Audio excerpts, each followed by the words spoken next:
prometteur concernant l'énergie, la coopération dans le domaine de la sécurité, dans le domaine militaire, dans le domaine spatial.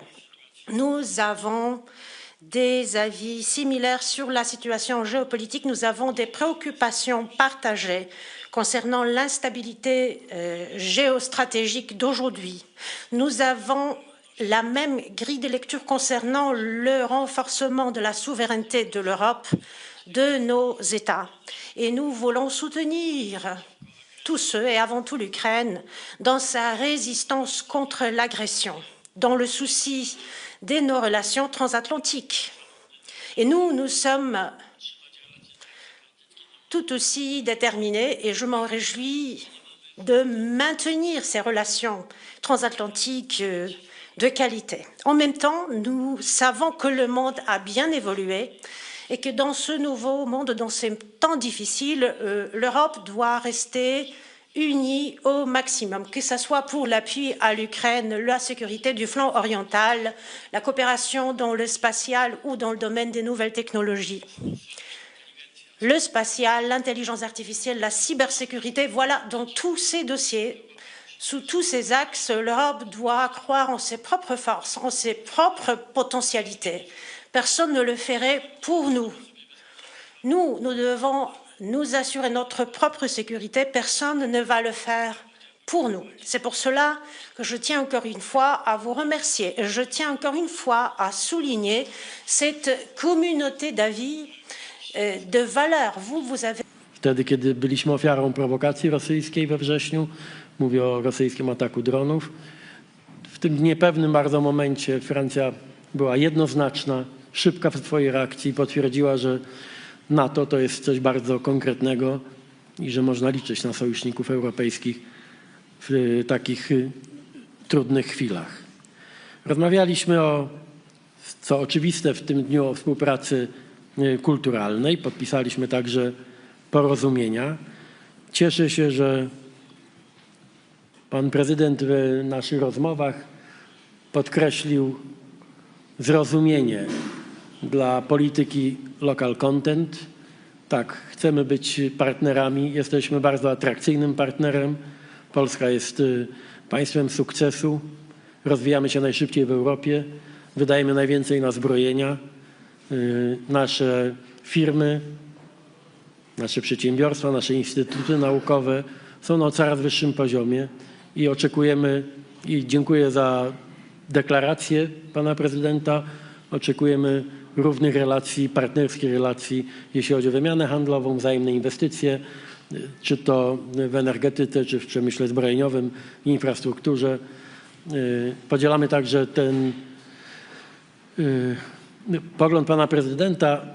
Tu w Polsce także ostro debatujemy na temat ochrony naszych dzieci i młodzieży przed tym, co dzieje się w sieci, przed uzależnieniami od internetu. Będziemy tutaj bardzo blisko współpracować. Warto pracować nad rozwiązaniem europejskim. Jeszcze raz bardzo dziękuję za trwałą przyjaźń i za to wzajemne zaufanie, obliczalność, przewidywalność, wzajemna lojalność i pełna solidarność to dzisiaj deficytowe towary w światowej polityce i dlatego tak bardzo cenimy sobie to, że polsko-francuska przyjaźń jest trwała i osadzona na prawdziwych fundamentach, w tym na naszych kluczowych, podstawowych wartościach. Wiem, że na pana prezydenta w tych sprawach zawsze mogę liczyć. Jeszcze raz dziękuję. Dziękuję bardzo, panie premierze, i o zabranie głosu poproszę teraz prezydenta Francji Emmanuela Macrona.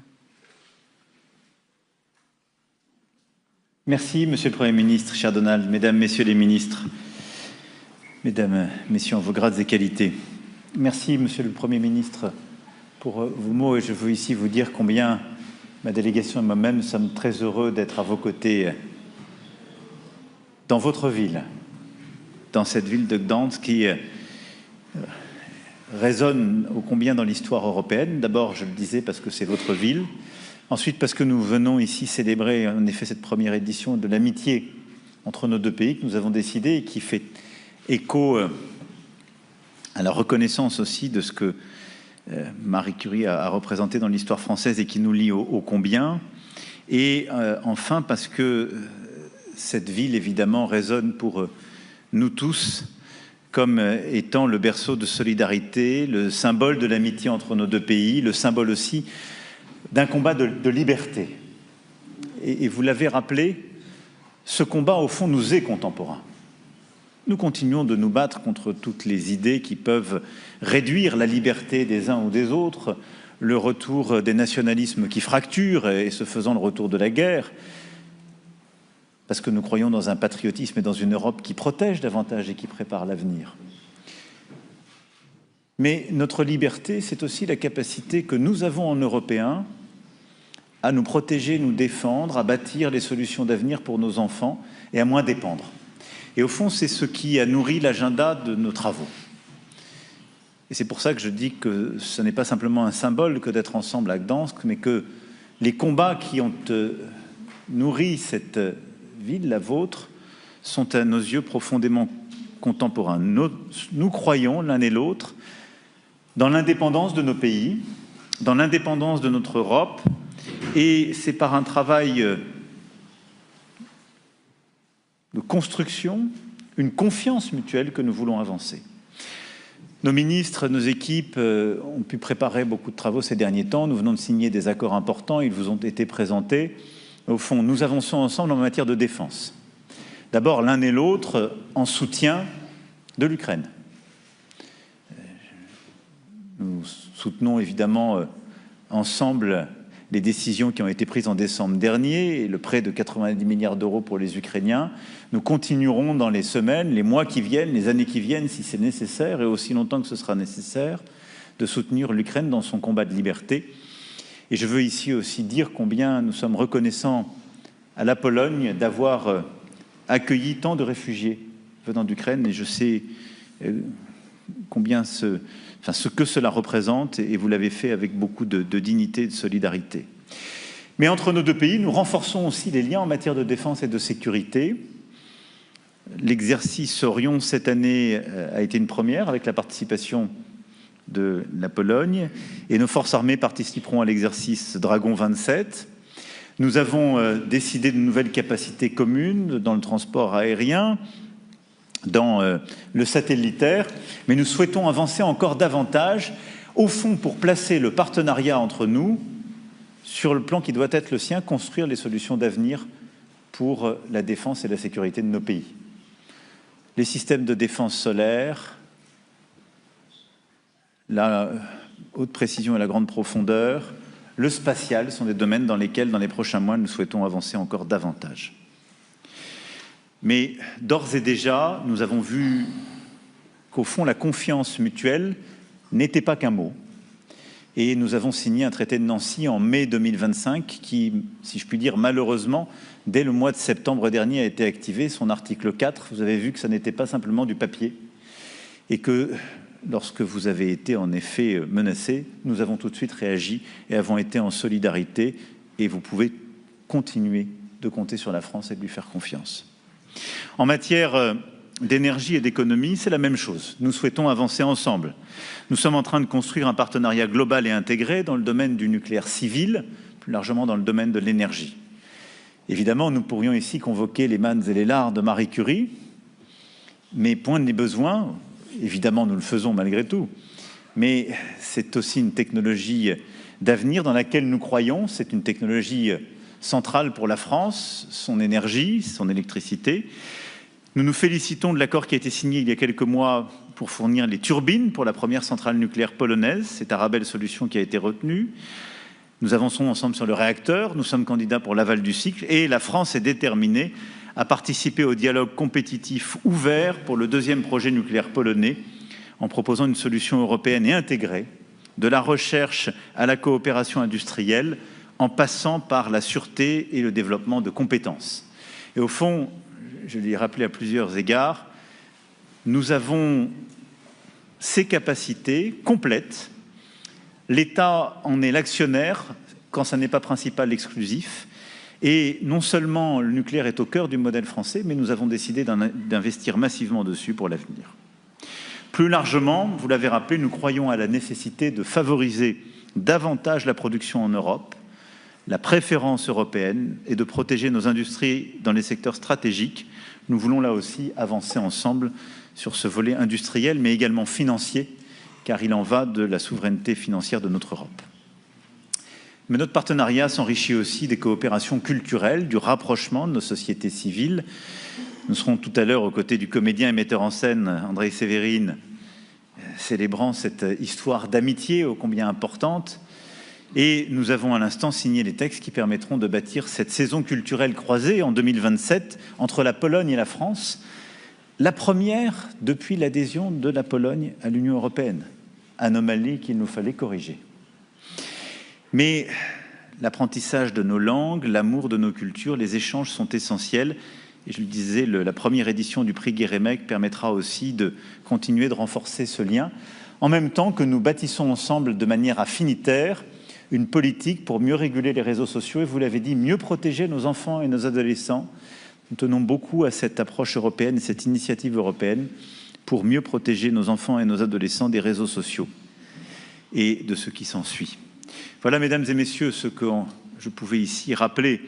Mais au fond, tous les partenariats, les discussions très riches que nous avons eues aujourd'hui viennent consolider une relation qui atteint un niveau historique entre nos deux pays. Cette confiance, nous voulons encore la renforcer avec Monsieur le Premier ministre, car elle est au service de l'intérêt de nos deux pays, de notre Europe, parce qu'elle intervient dans un moment, on le voit bien, où la guerre est revenue sur le continent européen, où le dérèglement mondial est omniprésent.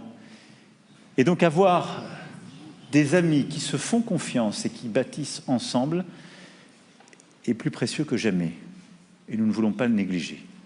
Et donc nous avons aussi défini la feuille de route pour les prochains mois sur laquelle nous entreprendrons, qu'il s'agisse de défense et de sécurité, de nucléaire et d'énergie, de culture, de réseaux sociaux, d'intelligence artificielle et de quantique. Et nous continuerons d'avoir des résultats ensemble, pour nos deux pays et pour l'Europe. Merci beaucoup, Monsieur le Premier ministre. Merci, cher Donald. Bardzo dziękuję.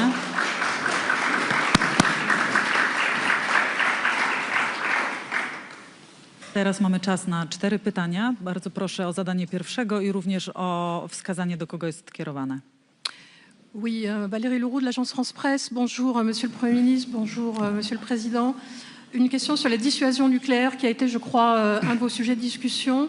Est-ce que vous avez évoqué des formes de coopération concrètes? Est-ce que la France a proposé, par exemple, à la Pologne de participer à des exercices de frappe? Ou est-ce que la France a proposé de potentiellement envoyer des rafales équipées de l'arme atomique en Pologne? Et de la même manière, est-ce que la Pologne va proposer une forme concrète de coopération en matière conventionnelle pour venir en appui de la dissuasion française? Et deuxième question dans la première, concernant la Hongrie, le départ de Viktor Orban ouvre-t-il une nouvelle donne en Europe? Peut-on considérer d'ores et déjà que le prêt de 90 milliards d'euros à l'Ukraine sera bel et bien débloqué, ou doit-on craindre d'autres formes d'opposition venant d'autres pays? Merci. Merci beaucoup pour vos questions. Je crois pouvoir dire que c'est une nouvelle ère qui s'ouvre en Hongrie avec les questions de M. Magyar et que celle-ci va aussi être une nouvelle ère en Europe. Et à ce titre, nous pouvons être raisonnablement optimistes sur en effet la bonne avancée et la mise en œuvre du prêt de 90 milliards d'euros qui a été acté au mois de décembre dernier par le Conseil européen, ce qui est une bonne chose, à la fois pour l'Ukraine, pour nous-mêmes et notre crédibilité. Donc oui, c'est une nouvelle ère. Quant à votre première question, je ne veux pas ici répéter ce que j'ai pu annoncer à l'île Longue. Nos équipes les plus rapprochées vont se rencontrer dans les prochaines semaines et il y aura des travaux d'ici à l'été qui permettront d'avancer sur les avancées concrètes et la mise en œuvre de ce partenariat en matière de dissuasion avancée. Dans les choses que nous allons évidemment considérer, il y a l'échange d'informations, il y a des exercices conjoints, il peut y avoir des déploiements. Je ne vais pas ici préempter l'éventail des solutions possibles que j'ai d'ailleurs rapidement présenté dans ce discours à l'île Longue. Mais de tout cela, nos équipes parleront et nous aurons à décider ensemble dans les prochains mois. Et en parallèle, évidemment, de cette plus grande intimité en matière de dissuasion nucléaire, il y a aussi ce que nous voulons faire en matière d'épaulement stratégique. C'est-à-dire que si on veut avancer ensemble sur le nucléaire, c'est bien d'avancer ensemble sur la défense solaire, la longue portée, les systèmes d'alerte avancés, et aussi de regarder tout ce qu'on peut faire ensemble sur le spatial, qui est un élément critique. Et donc sur tous ces sujets, on regarde de la même manière, puisqu'on regarde, on est en train de prendre des décisions qui permettent d'avancer de manière conjointe. Merci beaucoup. Szczerze powiedziawszy, to ja nie chciałbym, żeby Rafale z bombą atomową nadleciały nad Polskę, ale wiem, że nie masz takich planów. Siłą rzeczy rozmowa o współpracy nuklearnej w dziedzinie bezpieczeństwa to jest rozmowa dyskretna. Polska jest w grupie państw, które wyraziły zainteresowanie i skorzystały z zaproszenia Francji, aby ściśle współpracować w tej dziedzinie. To jest grono ekskluzywne, dobrze rozumiejące potrzebę europejskiej solidarności i suwerenności. I w obecnej dobie to musi także dotyczyć zdolności odstraszania nuklearnego.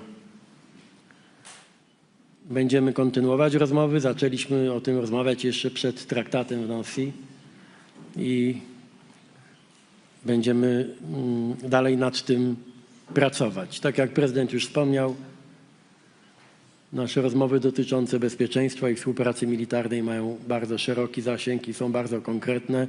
To są wspólne ćwiczenia, które właśnie się odbyły. Za chwilę odbędą się następne. W naszych planach jest także perspektywa systematycznych ćwiczeń polsko-francuskich i to w dość dużej skali, jeśli chodzi o współpracę na rzecz obrony powietrznej, szczególnie jeśli chodzi też o pociski dalekiego zasięgu, te precyzyjne, a więc odgrywające tak istotną rolę we współczesnym teatrze wojennym. Ta współpraca też jest z naszego punktu widzenia bardzo obiecująca. Mogę powiedzieć, że nasza współpraca, począwszy od tej nuklearnej, skończywszy na wspólnych ćwiczeniach, także obecności żołnierzy francuskich na polskiej ziemi, 250 z nich jest w tej chwili w Polsce, ale będziemy kooperować, tak jak powiedziałem, na wyższym poziomie. To jest współpraca, która nie ma żadnych limitów, nie ma żadnych ograniczeń. Będziemy wraz z upływem czasu, także w ramach koalicji chcących, współpracując z Ukrainą, będziemy siłą rzeczy także wzmacniać obecność i żołnierzy, i infrastruktury nie tylko z Francji, ale także z innych państw, wtedy, kiedy przyjdzie już czas na stabilizację w czasie pokoju. Wiadomo, że Polska będzie tym miejscem, które będzie odpowiedzialne za logistyczną część zapewnienia przerwania ognia, a później trwałego pokoju. Taką mamy nadzieję. Na razie cieszę się przede wszystkim z tego, że Francja jest najbardziej lojalnym partnerem dla Polski, jeśli chodzi o ochronę granicy wschodniej i wsparcie dla Ukrainy, co w Polsce traktujemy nie tylko jako wyraz solidarności, ale także obronę naszej granicy i naszego bezpieczeństwa. I wiem, że Francja i pan prezydent dokładnie też tak oceniają. Dzisiaj wsparcie dla Ukrainy to jest także obrona i ochrona Europy, granicy europejskiej i bezpośrednio polskiego bezpieczeństwa. Jeśli chodzi o Węgry, ja pewnie nic nie muszę dodawać. Bardzo wspieraliśmy Petera Madziara w jego walce o przywrócenie demokracji i wysokich standardów na Węgrzech. Dla Polski Budapeszt i Węgry to jest tradycyjnie bardzo bliski partner. Przyjaźń polsko-węgierska jest porównywalna z przyjaźnią polsko-francuską. I z całą pewnością fakt, że dzisiaj premierem będzie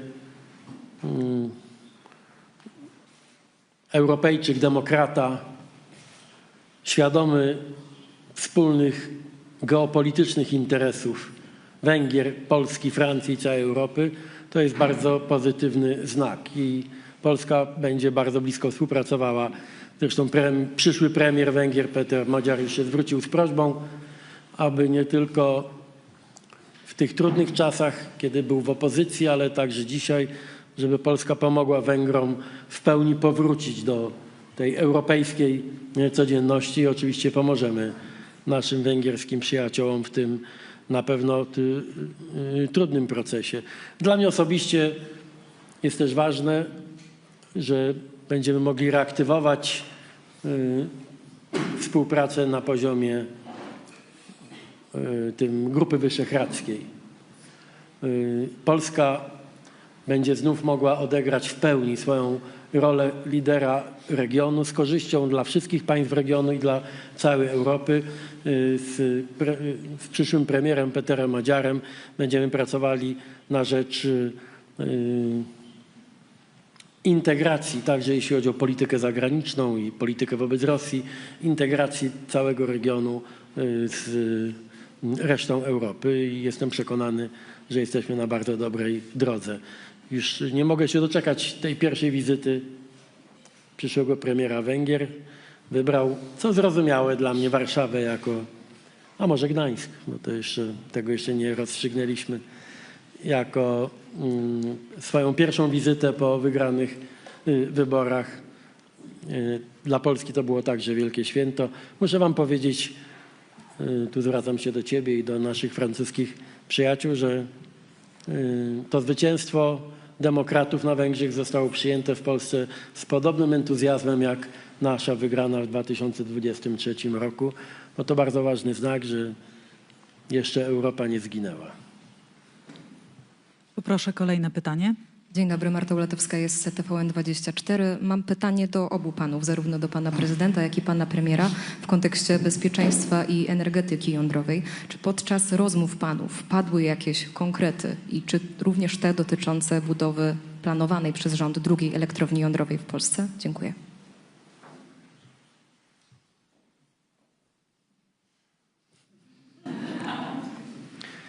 Jak państwo wiecie, jesteśmy przed decyzją o lokalizacji przyszłej drugiej elektrowni jądrowej w Polsce. Jesteśmy przekonani, że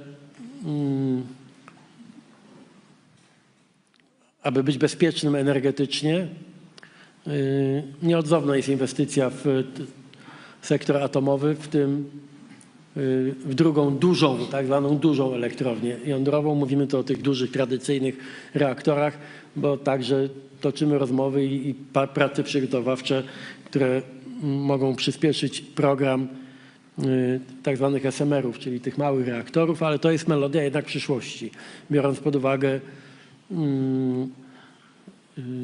możliwości technologiczne. Francja jest bardzo poważnym potencjalnym partnerem, jeśli chodzi o budowę tej drugiej elektrowni jądrowej. Jesteśmy w tej chwili na etapie rozpoznawczym. Kto przedstawi Polsce najatrakcyjniejszą ofertę, ten oczywiście zostanie naszym partnerem, jeśli chodzi o budowę drugiej elektrowni jądrowej.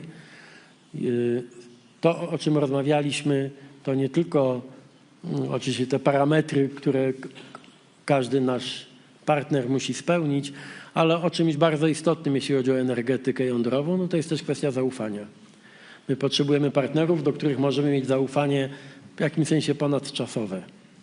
I dlatego Francja będzie traktowana jako jeden to jest oczywiste, z najpoważniejszych partnerów we wszystkich tych najbardziej wymagających projektach militarnych, energetycznych, kosmicznych. Nie tylko dlatego, że jest partnerem godnym zaufania i prezentującym odpowiednią jakość w swoich ofertach, ale także ze względu na zaufanie, jakie zbudowaliśmy. Bez zaufania trudno wyobrazić sobie współpracę w energetyce jądrowej czy we współpracy militarnej.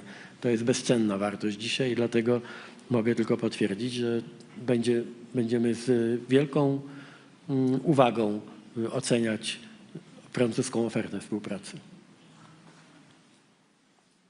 Vous pouvez aussi adresser cette question, mais d'abord le choix de la deuxième centrale est un choix souverain de la Pologne et de son gouvernement. Et donc moi, je n'ai pas de commentaire à faire sur celui-ci et ce que vient de dire Monsieur le Premier ministre. Et je pense que ce qu'il a dit sur l'importance du nucléaire civil pour à la fois la décarbonation et la souveraineté énergétique est très important. Dans d'autres temps, d'autres gouvernements, pour la première centrale, ont choisi d'autres que les Français. Il n'en demeure pas moins que par la ténacité de l'équipe de France et ses mérites, je note que et le réacteur et la turbine et d'autres composantes ont été ensuite quand même demandés à des Français, compris par ceux qui avaient été retenus. Et ceci pour une raison simple, c'est que la famille du nucléaire français possède toutes les capacités. On sait faire de l'amont à l'aval du cycle. Je crois, on a une politique très diversifiée d'approvisionnement et d'enrichissement de l'uranium. On produit des bonnes turbines, des bons réacteurs. On a un bon assemblier avec EDF et ses filiales. Et on sait bien gérer l'aval. Et donc ça, c'est important parce que, en fait, même quand on choisit d'autres que les Français, on arrive à revenir par la fenêtre parce qu'ils ont besoin de nous. C'est bon signe. Ça devrait rassurer nos amis polonais. Puis après, moi, j'ai juste une remarque de bon sens. C'est quand on parle du nucléaire français et de ce qu'on peut apporter à la Pologne, ayez toujours en tête deux choses. La première, la France, ça n'est pas un pays qui est en train de faire des forages de pétrole ou de gaz pour son énergie. C'est un pays qui a une électricité produite à 75% par le nucléaire, qui exporte plus de 90 TWh par an et qui reproduit du nucléaire avec 6 centrales, 6 réacteurs déjà décidés et une nouvelle tranche de 8 qu'on prépare. Donc quand on vous propose quelque chose, c'est quelque chose qu'on a pour nous. On en est dépendant et ça marche. On ne vous vend pas quelque chose qu'on ne pratique pas. La deuxième chose, c'est qu'on ne vous propose pas d'offre d'une entreprise qui a des acteurs financiers à son capital. Quand on parle d'EDF, c'est 100% l'État français. C'est une grosse responsabilité, le nucléaire. Et c'est une grosse responsabilité parce que le cycle de vie du nucléaire, entre le moment où on prend une décision et le moment où on aura à gérer les déchets, le cycle de vie, etc., sont des décennies. Il faut toujours avoir ça en tête. EDF, c'est 100% le gouvernement français. Bon, bah vous savez qui vous avez en face, pour très longtemps. Ça a beaucoup de valeur. Voilà, j'ai fait mon argument, mon plaidoyer. Mais je pense qu'il est important dans ce moment-là, parce que quand on parle de confiance, c'est évidemment des confiances à l'égard de compétences, de scientifiques, de technologies, d'entreprises. Mais là, quand on parle de nucléaire et que vous regardez la France, c'est aussi une confiance d'État à État, compte tenu de ce que ça représente pour nous et de la structure capitalistique de nos entreprises. Poproszę następne pytanie mediów francuskich. Bonjour Monsieur le Premier ministre, bonjour Monsieur le Président, Léopold Debert pour BFM TV. Vous avez parlé d'un monde en guerre, également une tension extrême qui a repris depuis quelques heures maintenant dans le détroit d'Ormuz au Moyen-Orient. Alors d'abord, au Moyen-Orient, on a appris samedi le décès du sergent-chef de la FINUL Florian Montorio, tué dans le sud Liban, a priori, comme vous l'avez exprimé, visé par le Hezbollah. Concrètement, de quelle manière la France va-t-elle répondre et est-ce que c'est la France qui a été délibérément visée lors de cette attaque? Ces dernières heures également, dans le détroit d'Ormuz, un navire français qui a été visé, qui a fait l'objet de tirs, je cite, de semonces. Qu'est-ce qu'on sait précisément et est-ce que la France, désormais, doit intervenir dans ce détroit d'Ormuz? Je termine en quelques mots par une question d'actualité. L'Agence nationale des titres de sécurité, puisqu'on parle de sécurité des titres sécurisés qui a été visé par une attaque informatique, des données potentiellement divulguées. Que sait-on et doit-on être inquiet? Merci beaucoup. Sur la troisième question, je ne répondrai pas ici et je laisserai les autorités compétentes vous apporter tous les détails. Laissez-moi d'abord m'incliner avec respect et affection devant la mémoire de l'adjudant Florian Montorio, sa famille et ses frères d'armes. Vous l'avez rappelé, il est mort samedi au Liban, alors qu'il opérait dans le cadre de la FINUL, et donc la mission dans laquelle nous sommes présents en soutien des forces armées libanaises et des populations civiles libanaises. Je veux ici dire de manière très simple il a été visé avec ses frères d'armes dans le cadre d'une mission qui correspond au mandat donné à la FINUL par la résolution des Nations Unies, que c'est le Hezbollah qui, en effet, a visé nos soldats. Ils ne les ont pas visés parce qu'ils étaient français, ils les ont visés parce qu'ils tenaient la mission. Être aux côtés des populations civiles, aller déterrer une mine, en tout cas un instrument qui aurait très clairement conduit à des pertes civiles, et ils ont été pris à partie et visés par le Hezbollah. Les autorités libanaises ont condamné cette attaque du Hezbollah et vont procéder aux diligences requises pour pouvoir arrêter les coupables et qu'ils soient sanctionnés. La mission de la France dans le cadre de la FINUL se poursuit, et ce que nous tenons, c'est que la justice soit faite. C'est aussi que le cessez-le-feu soit tenu et qu'une paix durable soit construite qui permette de rétablir la souveraineté territoriale libanaise, mais qui conduise aussi le Liban à prendre toutes ses responsabilités pour lutter efficacement contre le Hezbollah et mettre en vigueur ce qu'il s'est engagé à faire, c'est-à-dire le monopole de la détention des armes et de toutes les armes. C'est ainsi que nous devons avancer. Sur ce qui s'est passé ces dernières heures dans le détroit d'Ormuz, la France n'a pas été prise à partie ou visée spécifiquement. Suite à des échanges qui se sont tenus entre les autorités iraniennes et les compagnies, et entre les services iraniens et des différents pays concernés, parce qu'il y avait aussi Malte, l'Inde et plusieurs autres pays. Plusieurs tankers et porte-containers ont engagé une sortie du détroit d'Ormuz, comme d'ailleurs cela avait été fait ces dernières semaines. Il est vraisemblable que, suite à la décision américaine de maintenir un blocus ciblé sur Ormuz, en particulier pour tout ce qui touchait l'Iran, les autorités iraniennes ont changé leur position initiale. Je pense que c'est une erreur des deux côtés. Ils ont ensuite procédé à des alertes et des tirs de sommation qui ont conduit les équipages à revenir en arrière. Et ils ont eu raison. Et il n'y a pas eu de dommages et de blessés du côté français. Tout ça ne doit pas nous conduire à l'escalade. Tout ça doit nous conduire plutôt à consolider ce qui avait été obtenu vendredi. La réouverture inconditionnelle, sans sélection, sans péage du détroit d'Ormuz. C'est ce que nous défendons, ce que nous plaidons. Et derrière celle-ci, nous avons mis ensuite en place une mission ad hoc avec 49 gouvernements qui étaient présents autour de nous vendredi, l'Organisation maritime internationale et l'Union européenne qui s'est mobilisée pour bâtir une solution diplomatique, militaire, défensive et technique et financière pour permettre à la reprise durable du commerce international par Ormuz.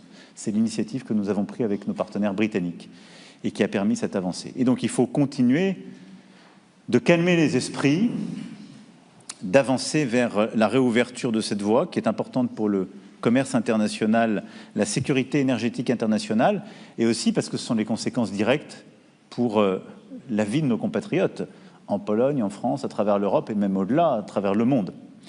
Voilà, donc nous restons sur cette ligne qui consiste à dire les choses se règlent par la voie diplomatique, tout le monde doit revenir au calme, on doit revenir aux décisions qui avaient été actées vendredi, on doit maintenir le cessez-le-feu incluant le Liban le plus longtemps possible et construire une solution de paix durable par la négociation sur le nucléaire, le balistique, Ormuz et le reste.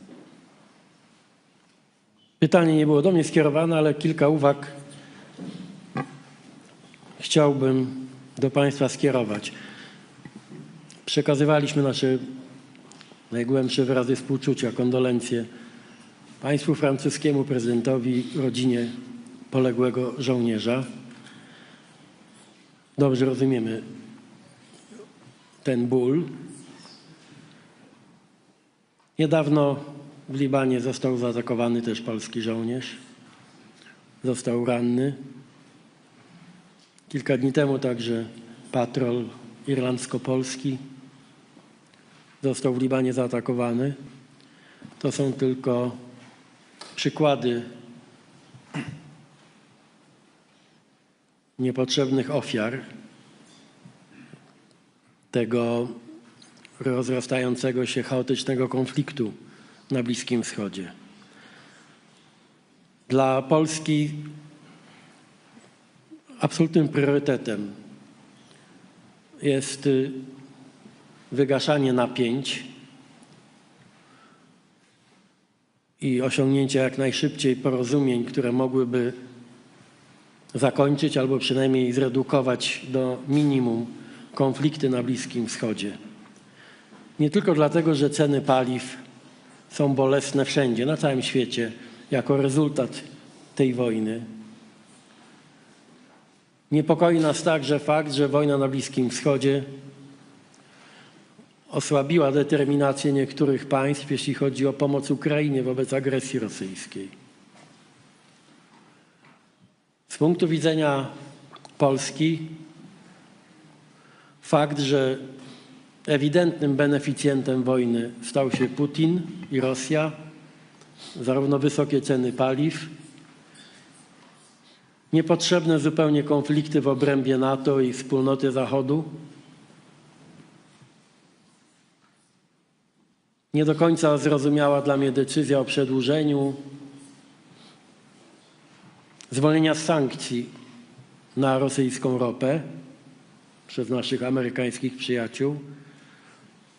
To wszystko pokazuje, że ta wojna nikomu nie przynosi korzyści i że jej szybkie zakończenie leży w interesie nas wszystkich, a przede wszystkim wspólnoty Zachodu, ale też mieszkańców, bo ceny paliw to jest coś dotkliwego nie tylko dla państwa, ale przede wszystkim dla milionów ludzi. Mam nadzieję, że ta wojna szybko się zakończy także dlatego, bo widać wyraźnie, że niestety nie przyczyniła się ona do zmiany systemu i zmiany reżimu w samym Iranie. My w Polsce też z racji tego naszego doświadczenia, solidarności, walki o demokrację, liczyliśmy bardzo na to, że po masowych demonstracjach w Iranie nastąpi mobilizacja wolnego świata na rzecz tych, którzy w Iranie walczyli o prawa człowieka i demokrację. Paradoksalnie ta wojna nie osłabiła reżimu. A więc to, co mogłoby być dla niej uzasadnieniem, chyba okazało się iluzją. To także jest powód, dla którego pragnęlibyśmy, aby doszło jak najszybciej do, jeśli nie pokoju, to do zawieszenia broni. W Libanie z oczywistych względów, w Gazie, żeby nie dochodziło już do tych okropnych zdarzeń, no i przede wszystkim sytuacja w cieśninie Ormus, która dotyka cały świat. Mam nadzieję, że doczekamy wreszcie racjonalnych decyzji w tej kwestii. I poproszę o ostatnie pytanie. Panie prezydencie, panie premierze, dzień dobry. Tomasz Waleński, Wirtualna Polska. Do pana prezydenta chciałem zapytać, czy w sprawie cieśniny Ormus, nawiązując do poprzedniego pytania, kontaktował się pan jeszcze z prezydentem Donaldem Trumpem, a do pana premiera, czy tematem rozmów była stała obecność francuskich wojsk na terenie Polski? Dziękuję.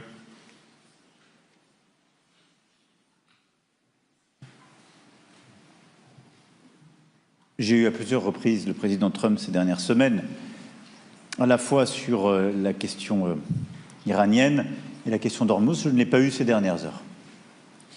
Et donc, parce que j'ai considéré qu'en tout cas de notre initiative, il n'y avait pas de nécessité. J'ai pris acte des décisions prises vendredi après l'annonce iranienne de rouvrir le détroit. Nous avons pris nos responsabilités en Européens, et même au-delà d'ailleurs, parce que au fond, le monde entier était rassemblé autour de la mission ad hoc que nous souhaitons prendre sur Ormuz.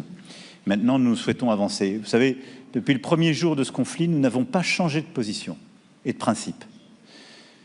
Nous sommes aux côtés de nos ressortissants et de nos intérêts dans la région. Nous sommes des partenaires et des alliés fiables pour tous les pays de la région qui sont nos amis et avec lesquels nous avons des accords de défense et nous les avons aidés de manière très concrète et immédiate pour les protéger. Et nous sommes pour la désescalade et la reprise des négociations sur le nucléaire, le balistique, les déstabilisations régionales et la question de la liberté de navigation. Nous avons d'ailleurs les moyens d'assurer cette mission sur le plan défensif, en déconflictant avec toutes les parties prenantes.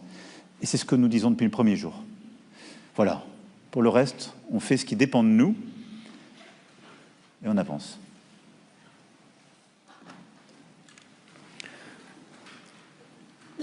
Jak już wspomniałem, stała obecność wojsk francuskich w Polsce jest faktem już w tej chwili. Na razie w zakresie takim, jaki uznaliśmy wspólnie za wystarczający. Traktujemy to też jako pilotaż dalszej współpracy. Mówię tu o obecności 250 żołnierzy francuskich na polskiej ziemi, ale także o tych wspólnych ćwiczeniach i manewrach we Francji. Będą miały także miejsce w Polsce. Niewykluczone także, że Francja przyjmie na siebie część obowiązków ochrony Rzeszowa i Jasionki, a więc hubu niezbędnego, aby transporty na Ukrainę były nadal bezpieczne. Nie ma żadnych politycznych ograniczeń dla naszej współpracy militarnej i tak jak ustalimy, jeśli będzie taka potrzeba, to mam nadzieję, że żołnierze polscy we Francji nigdy nie będą potrzebni ze względu na chyba jednak dość bezpieczne sąsiedztwo francuskie, no ale inne typy współpracy oczywiście jak najbardziej tak. Natomiast jeśli będzie tylko taka potrzeba, aby zwiększyć obecność francuskich żołnierzy na polskiej ziemi, podejmiemy taką decyzję tak szybko, jak będzie trzeba. En tout cas, je veux ici vous dire que la Pologne pourra compter sur la France pour cette mission comme pour toutes celles qui pourraient advenir si vous étiez à nouveau provoqué ou menacé. Parce que c'est l'esprit du traité de Nancy et c'est ainsi que nous voyons les choses. Mais regardez le chemin que nous avons fait en quelques années, même quelques mois. On parle de ça, on l'a signé dans un traité il n'y a même pas un an, on l'a mis en œuvre en septembre, et nous avancerons si besoin était, en fonction de vos besoins. Mais regardez l'Ukraine aussi, quand on bâtit des garanties de sécurité ensemble dans notre coalition des volontaires, jamais nous n'avions fait depuis des décennies, en liant des États, nos États européens libres, indépendants, respectueux entre eux, membres de l'Union européenne ou non, puisque nos amis britanniques comme norvégiens font partie de cette coalition des volontaires, nos amis canadiens sont là, comme nos amis du Pacifique. Il y a aujourd'hui une volonté des démocraties qui croient dans l'état de droit, dans le droit international, de travailler ensemble et d'être solidaires, parce qu'elles ne veulent céder à aucune forme d'hégémonie et elles ne veulent pas non plus céder à l'anomie, c'est-à-dire la fin du droit international. C'est ça ce qui nous lie. Et c'est exactement ce qui est en train de se faire. To było dość symboliczne. Pozwolisz jeszcze, że przypomnę, bo ty przypomniałeś w czasie naszego spotkania te słynne słowo czy zdanie: nie warto umierać za Gdańsk. To było po francusku. Dzisiaj na szczęście nikt za Gdańsk nie musi umierać, ale nasza filozofia jest dokładnie odwrotna i traktuje to jako coś naprawdę bezcennego. My bardzo poważnie traktujemy nasze zobowiązania wynikające zarówno z NATO, jak i z traktatu w Nancy. Znaczy ja wiem, bo sprawdziliśmy to choćby w nocy 10 września, że daliśmy sobie słowo i je poważnie traktujemy. Kiedy Francja i Polska będą w potrzebie, będziemy sobie nawzajem pomagać. I ta sojusznicza lojalność i rzetelność to jest coś naprawdę bardzo wartościowego. Dziś mogę powiedzieć, że jest ktoś, na kim mogę polegać, co nie jest takie powszechne w tych dziwnych czasach. Dziękujemy. Bardzo dziękuję.